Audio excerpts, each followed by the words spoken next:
Hello and welcome to this week's episode of the How to Film Weddings podcast. My name is John Bunn and I'm back with a brand new episode for you. I hope you had a great Valentine's Day. I hope your booking season is going well. Last week I got to go on a daddy-daughter dance, ties and tiaras. Made a post about it on my John Bunn Films Instagram account. My daughter Daisy said it was the time of her life. So it's been a good week for me over here. Lots of new inquiries, lots of new consultations, and I've been sending out a lot of proposals. And today I wanted to talk to you on the podcast here about where you're getting it wrong with your proposals. I've sent out thousands of them now in my career, and I've done lots of meetings with lots of different people, lots of mentor sessions, lots of books. I've learned a lot about how to sell. And I want to talk today about where you're getting it wrong with your proposals.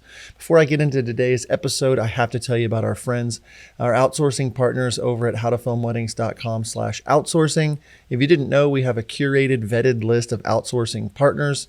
If you're considering outsourcing a wedding film, if you want to get some more information, head over to that link. There's special promos and things like that. There's companies like brideandgroom.video, Story Mix Media. There's a list there at howtofilmweddings.com/outsourcing. I can't tell you enough how it has changed my business to be able to outsource some of my wedding films each year. So be sure to head over there to check it out before the season gets busy. Definitely send them a message, see if you have any questions. It could save you a ton of time. So as I've been booking more and more weddings for this year, I've had to send out more and more proposals, and I've tried doing things a lot of different ways. And I have really honed in on what I think is the best system for the majority of us wedding filmmakers. Disclaimer, if you do something different and it's working and you love it and you think this is stupid, do what you need to do. Do what works for you. But I'm going to be using some psychology that I've learned. I'm going to be talking about how I present some of my proposals based on human psychology and how we buy certain things. I've done mentor sessions with my good friend Sam Jacobson. I've read lots of books on the actual psychology of proposals and selling, and what people are looking for and the decisions they're making. So we're going to get into it, and I'm going to be talking about this through the lens of a wedding filmmaker, a wedding photographer, and where people, and what I'm seeing after mentor sessions and different things like that, where people are getting it wrong. The first things first, point number one, is I think some of us are taking too long to send the proposal. And you might be saying, what are you talking about? I send that before I even do my meeting. Well, if you do that, I think you're messing up, and we'll talk about that later. But what I recommend is whenever somebody is reaching out to you to meet with you, you're sending them maybe some of your pricing range, where you start out, just so they know kind of the budget, so you're not wasting your time with consultations. But I'm talking about you've just done a discovery call with somebody. You've talked to them on Zoom or on the phone or in person. I do not recommend walking through your prices on that first call. I do recommend you not shying away from prices, especially if you're dealing with a buyer type that just wants to get down to business and needs numbers and all that. But most people, if you will explain to them you're trying to discover what it is they're looking for, and give them a budget range, that's going to be enough for them to move forward that next step with you. So you might say something in an email that's like, thanks for reaching out. Just so you know, my 2025 rates begin at $8,500.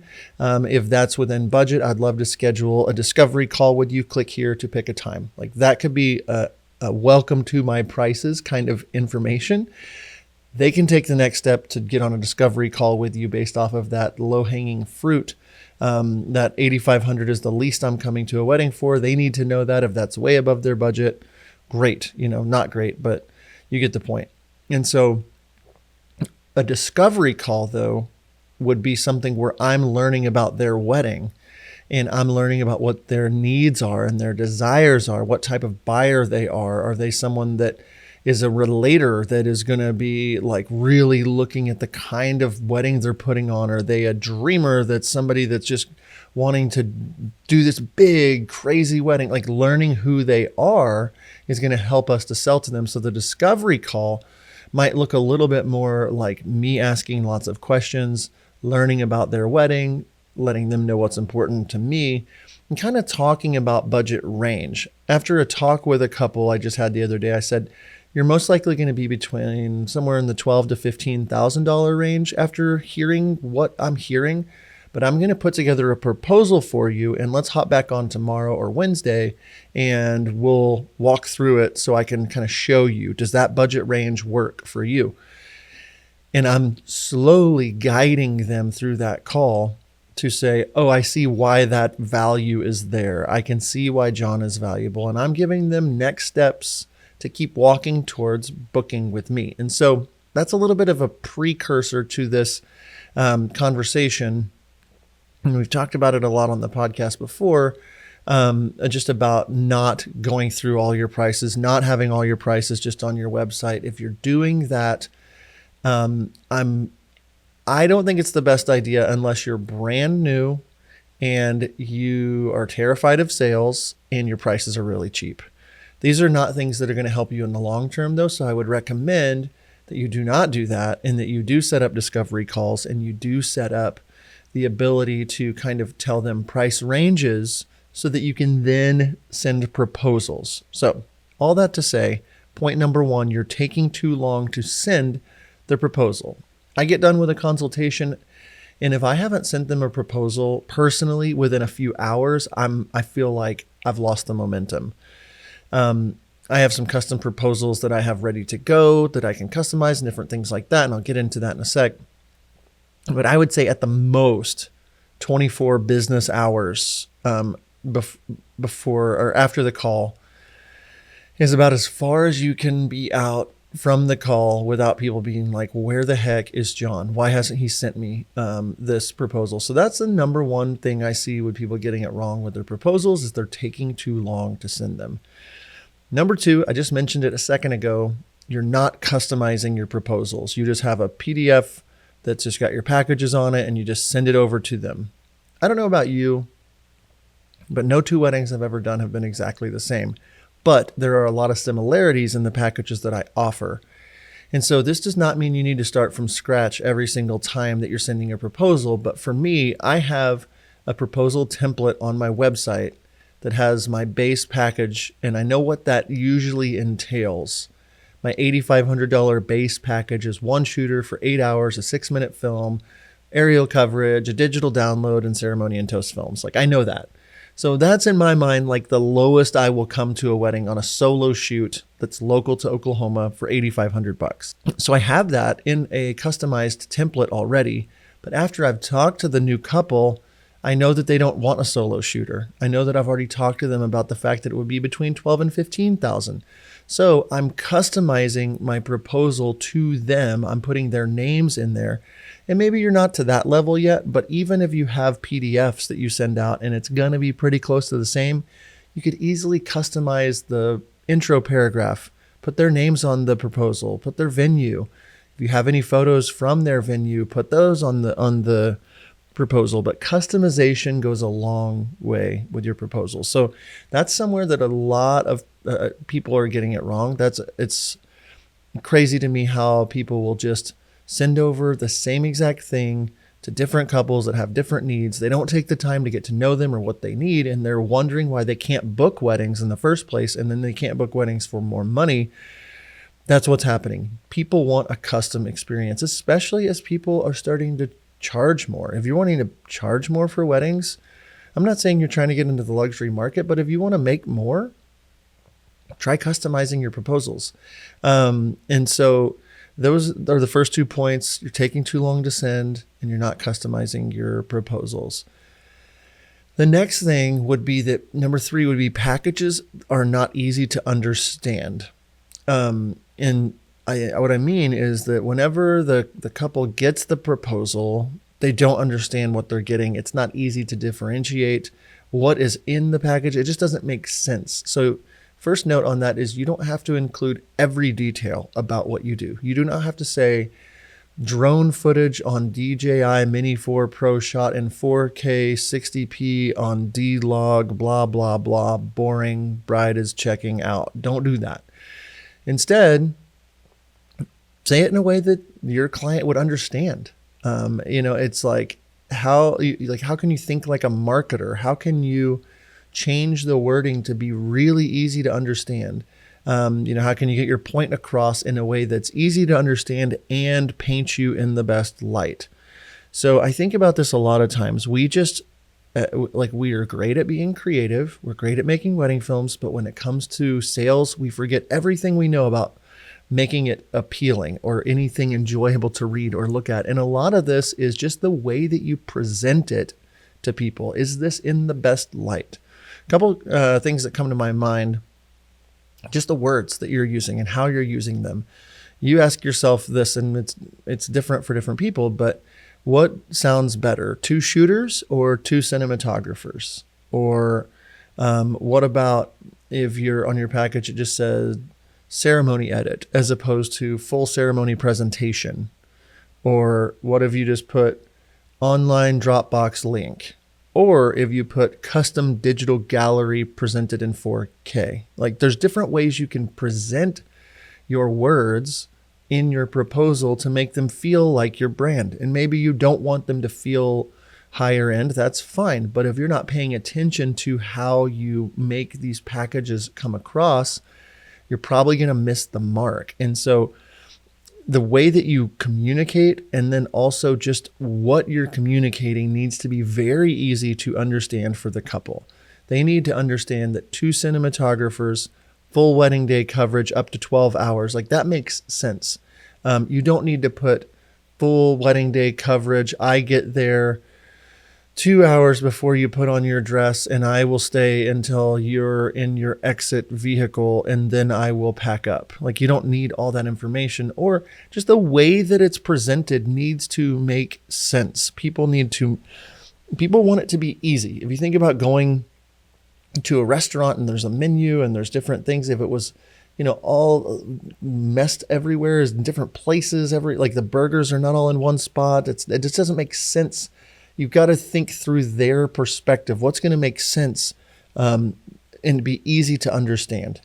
You don't want there to be any kinks in the hose. You want it to be a nice flow from the time they reach out to the time that they book you. And so you've done this discovery call with them. You've told them you're going to build these packages custom for them. Make the packages easy to understand and make them so that the couple sees that you've put the different things in these packages that they want and that you've explained to them. So that's number 3. The next point is more so on the amount of packages or collections that you put. So sending not enough or too many options in your proposal. I've seen this too many times, and I've done lots of things over the years. I've been a la carte before, and I've done 4 packages, 5 packages, different things. After many, many mentor sessions and books read, and also many successful proposals sent, we firmly believe that a 3 package system is going to yield you the best results. Now, if you're in a very extreme situation at the tippy top of the market, like ultra luxe, in a wedding planner is just saying, send me a package for $35,000, I don't think you need to send 3 packages. Or if you're brand new and the couple says, I've got this budget, and you're more on the cheap extreme. But for those that are in the middle market or wanting to get up into a higher end or entry level, mid-level luxury, I think people just love a 3 package system. And I'll talk to you about why that is, and why I think it's important for the couple to be able to understand and for it not to be overwhelming. So if you only send 2 packages, if you send a small and a large, the couple is, if you think about it in their mind, they're thinking, I'm either this package or that package.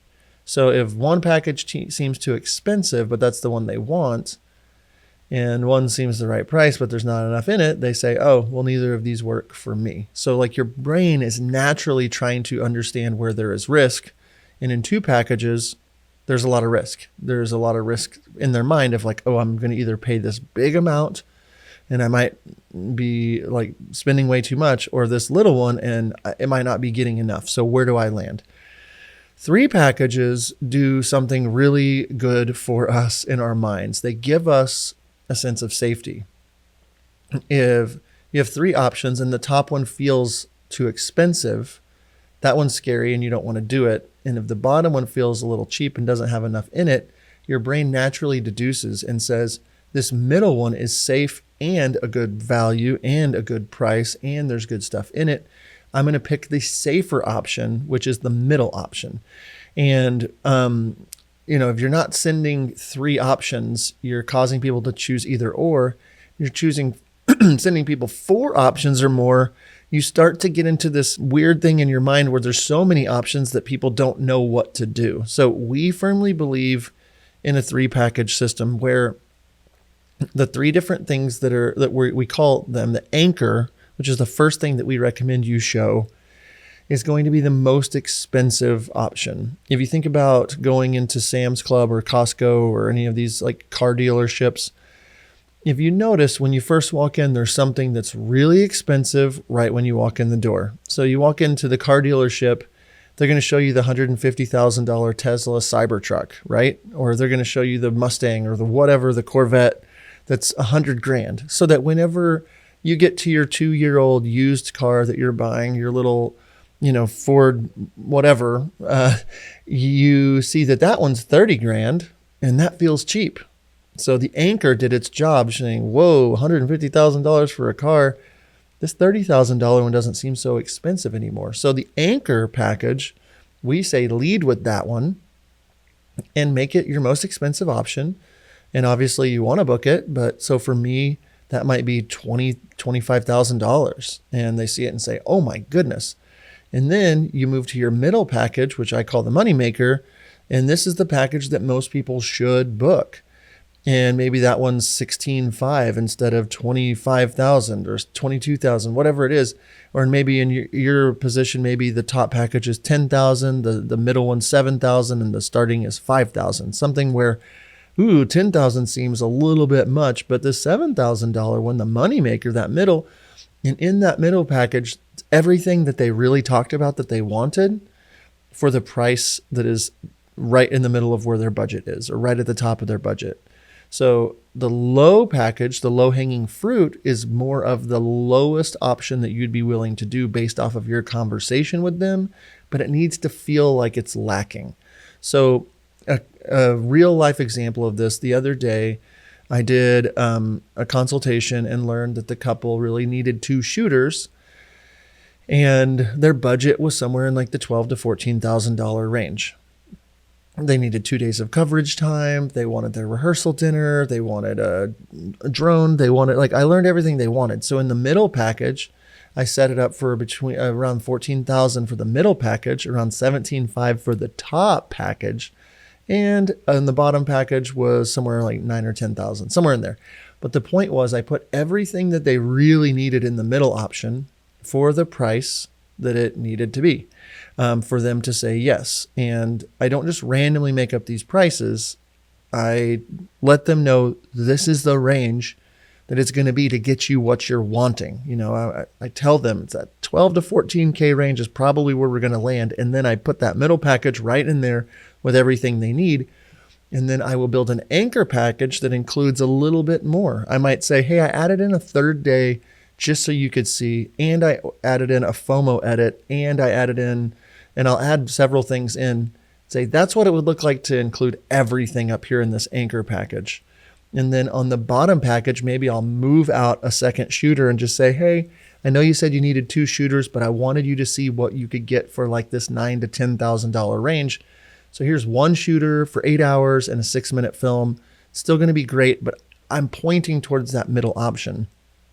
And what that does is it gives them the safety of saying, ooh, that top one's too much. that bottom one's not enough and doesn't have enough in it. So the safe answer here is this middle option. And I've already told them that that's the price range. And 9 out of 10 times they'll book that package. Sometimes they'll end up being like, I want the top one, but rarely do they book the bottom one. And so the mistake I see a lot of people making is not enough or too many packages. I recommend 3 packages, and I recommend pointing people to that moneymaker in the middle, setting up an anchor, and then making sure that there's a lower package that shows them that the value's almost there. So hopefully this is helping so far on where you're getting it wrong with your proposals. Another thing that I see a lot is when people put together their proposals, they're not thinking about the value that is inside of each of the collections. They're just slapping ideas together. There's no cohesiveness to it. You might have one package is $4,000, the next is $10,000, the next is $11,000. There's not enough separation of value. It doesn't make sense. It's like a kink in the hose. There's something wrong there. You're not putting enough value in the packages, and people are like, wait a second, I'm not going to get anything that I want in this one. This one doesn't make sense. It needs to make sense, and the couples need to see that there's a value in upgrading from one package to the next. So if the difference between package 1, your smallest option, and your middle option is barely anything, there's not enough pull through. There's not enough meat to get them to move up to the next package or see the value in that package. And so adding 1 hour of coverage between your smallest and your medium option, that's not going to cut it. But if they see, ooh, I get a second shooter in this middle option, or I get another day of coverage in this third option, or I get a hard drive with all the raw footage, or whatever the things are, you know your audience, what things do they value? Hold some of those back in the lower options so that they see the value in adding the extra thing. So don't put too much value in your lowest packages, because everybody will book that. Maybe you're out there and say, John, everybody books my lowest package always. Well, what that tells me is that you're either not building enough value with them to show them why you're worth more, or you're including too much for the price at that low end of the spectrum on your packages. What you do in that situation is you would probably want to make a package that's a little bit lower that includes barely anything, and then bump the price of what was your lowest package up some so that you can be charging a little bit more for that meat that most people are wanting in your market. You know, when I was in the $3,000 to $5,000 range, most people just wanted 1 day of coverage. As I've grown my business and started to show more rehearsal dinners and things like that, most people want 2 days of coverage. So most of my packages include 2 days, except for that low-hanging one, the cheap one. And so I'll send over my proposal and say, yeah, I just wanted you to see what it would be with only 1 day, just so you can know the price. And what that does in their mind is say, ooh, I don't want that. I know I can't have that one. So the safe one is this middle one.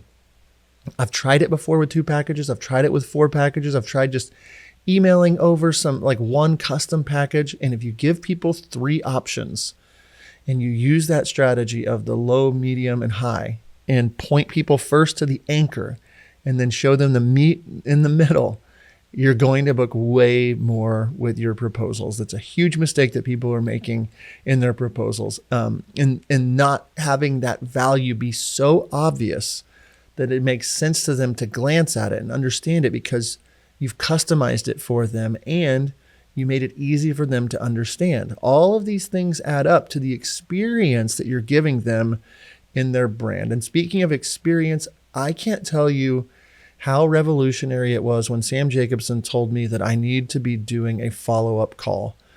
Most people aren't willing to do this, and they say, I can book it without it. It's fine. I'm telling you this. Last week on podcast episode, I showed you the numbers for me. I've gone from 16% booking to 36% of my consultations or inquiries booking me this year. And it's because I've deployed these things. And so scheduling a follow-up call is so important. If you're in the middle of market and above, for sure. If you're in a low market, maybe not. But if you are not scheduling a follow-up call, then you're not going to be able to close the deal. And what we're doing from the time they inquire till the time they book is slowly walking them one step at a time until they stop, until they say, I'm not ready. You're discovering about them. They inquire, you're getting to know them. You're doing a discovery call. You're building these custom proposals. You're making these packages easy to understand. You're not sending out too many options. You're showing them the value difference between, and then you're just sending them and saying, let me know. Not a good plan. I think about it in the way that I kind of will talk to maybe a father of the bride on a wedding day that I'm supposed to put a mic on. I do a lot of first looks with dads and things like that. And I used to say, hey, sir, do you mind if I put this on you, this microphone? And about 3 out of 10 of the dads would be like, yeah, I don't want that on. And then I'm just like, oh, I asked you if you minded. I kind of gave you an out. Shouldn't have done that. I changed my tune and started walking up to dad and saying, hey, dad, I'm going to throw this microphone on you real quick. The bride's wanting to have you mic'd up for this moment. Something like that. Now, I still get pushback, but I'm not giving them an out. I'm just saying, I'm going to give you this microphone to put on you. I'm going to do this. I'm going to put this mic on you, dad. And 9 out of 10 dads are like, oh, okay. And they'll just do it. With our proposals, I think a lot of us are so scared to sell, and we're so worried that people are going to think we're salesmen and salesy, that we forget that if we're doing this right, it's serving the couple. Imagine the bride not getting the dad's audio of a first look. Well, my job is to capture that, and I want to serve the family by getting that. So is it the right thing to kind of use a tactic to get what I want and to do what I need to get the job done? If it's going to benefit them, maybe the dad's a little apprehensive about the microphone. But if I'm giving him that next step, if the dad would say, no, I'm not putting that on, after I said, hey, I'm going to throw this on you. If the dad said, no, I'm not putting that on, I'd say, oh, well, the bride really wanted me to throw this on you because she's wanting it for her video to be able to hear what you said. And if he still said, I'm not putting that on, I'd say, yes, sir, no problem. I'm not here to push people, but I'm here to take them to a spot to where they're making their next decision, and I'm not leaving it open-ended. It's not, do you want to wear this microphone? Just let me know if you want to book. Like, a lot of people don't do that. And if I'm on a discovery call and I say, here's what's going to happen. I see that your budget's somewhere between $12,000 and $14,000. I'm going to put together 3 options for you. I'm going to show you kind of what a base option would look like. I'm going to show you an option that I think is going to be a really good fit. And then I'm going to show you something that's a little beyond that, just in case you want to do that. So does that work for you? I'm going to throw that together, all 3 of those options. And so I'll be able to get that custom to you based on what you need. And all I need to do is I want to make sure that I can walk you through this proposal, because I want to make sure that I know everything that's in this is exactly what you need. And while we're all here, I just want to schedule a quick 10 minutes. I'm not going to try to twist your arm. I just want to make sure you understand the difference in these. And I've learned over the years that if I send you a proposal and then you guys have to talk to so-and-so and that, I'm not going to twist your arm. I just want to put something on the calendar. Does tomorrow at 2:00 work for 10 minutes? I'm just going to walk this through. So if you have any more questions, I'll save you a ton of time. That's what it looks like. And if they say, no, we're not going to, we just want to see it first. I say, okay, well, that sounds good. Here's what I'm going to do. I'm going to send it to you. And then I will follow up tomorrow by 5, make sure you have no questions, and move on from there. And it's not exactly what I wanted, but it helps me to give them next steps. Most people, if you're on that call and you say, here's what I'm going to do, and you tell them you're going to build packages and you're going to put a custom proposal together, and you can say, I'm going to send this over to you right before I jump on a call with you tomorrow. It's going to be, I'm guessing, somewhere in that 12 to 15,000 range. I'm letting them know the price range, but I'm also scheduling the next thing, the next step, the next move. Imagine going on a first date and just being like, well, I hope we go out again. See you later. And you close the door and walk away. And it's like, wouldn't it be easier if you're on that first date to be like, man, this was a great time. Did you have a good time? like you're confirming, you're asking, yeah, I had a good time. Let's go grab pizza Friday. Want to do that next Friday? I've got open. There's a great pizza place I know. Okay, cool. Okay, it's in my calendar. Done. You've got the next step. We leave so many things just like, well, I mean, our livelihoods depend on this. You're going to serve the couple because you're booking them and you're going to serve them well. You're a good company. If you're just willy-nilly, just like, okay, hopefully that you book, you're going to miss out on so many bookings. And if you think about your career, how many bookings have you left on the table because you just didn't provide a next step? So schedule a follow-up call or schedule a follow-up thing. I'm going to send this proposal. I'm going to follow up with you about it on this or whatever. I'm not trying to bother you, but scheduling the follow-up call, the discovery call is about discovering information, not trying to present packages and sell to the couple. If you want to charge more, you have to consider a follow-up type call. And this can be very simple and easy. This can be very, I had a package a couple the other day that I scheduled a follow-up call and they're like, we just need a little more time after I had sent the proposals. So I sent them a voice note. That was my next best step. It was like, hey guys, I know you're busy. I just wanted to walk through these with you through a voice note real fast, just so you know what there is in a next step for me. And I walked through, package 1 is this, that's what this means. Package 2 is this, that's what this means. I think that one's the best for you. And package 3 is this. And then I said, I'm going to follow up tomorrow. I don't want to bother you. If you just need more time, just let me know and I'll wait. I'm not here to twist your arm. And by scheduling that, that's serving them.